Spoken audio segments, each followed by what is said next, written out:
to alert you first. This is KIMT Storm Team 3, weather coverage you can count on.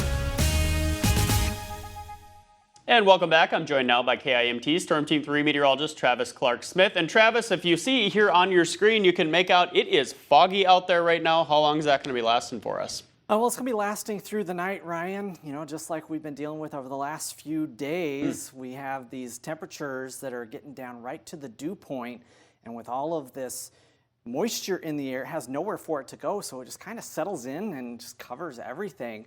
Now, lows this morning were 20 to 25 degrees warmer than average. So we take a look here. Rochester, we bottomed out at 34 degrees, Austin 34, Albert Lee 30 degrees, and Mason City right at the freezing point. Now, if these temperatures hold through midnight, if it doesn't get any cooler than 34 in Rochester, 36 in Preston, or 36 in Charles City, that will tie or break records for those locations for the record warm low temperature.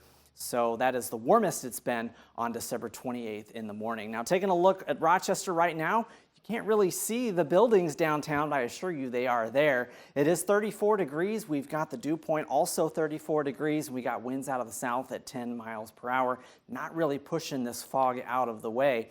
Mason City, the fog is really settled in as well. 39 degrees, winds out of the southeast at 8 miles per hour. About an hour ago, you could see Mason City pretty clearly, but that fog has moved in and settled, so we are right back to where we are not able to see the city of Mason City. And as you can see with visibility right now, we're still at 0 in Preston, 0 in Charles City, quarter mile in Rochester and Austin, and Dodge Center about a half mile. So in these areas of dense fog, if you are out driving, keep some distance between you and the vehicles around you.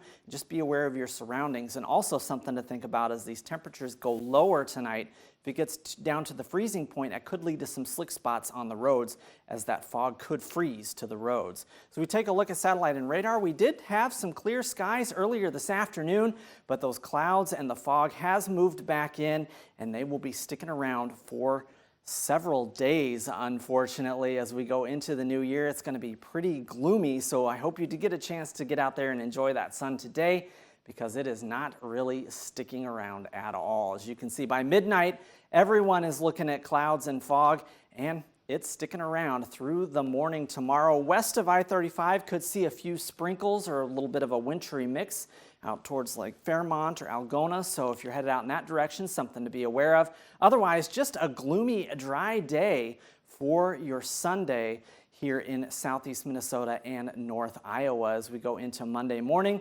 more of the same. But the other thing we want to talk about is our temperatures are going to be dropping. We are pretty warm right now, but as we go into New Year's Eve, 29 degrees for our high temperature, and then temperatures continue to slip down into the single digits by next weekend and into the first full week of 2025. For tonight, low temperatures will be right around freezing or maybe a few degrees above in North Iowa. For tomorrow, we'll be in the upper 30s in southeast Minnesota and the lower 40s for North Iowa with cloudy, gloomy skies all day long. As we take a look at the 7-day forecast, where your weekend is always in view, those cloudy skies continue through New Year's Eve. We might start to see some sun on New Year's Day, but the price that we're going to be paying for that, Ryan, are much colder temperatures.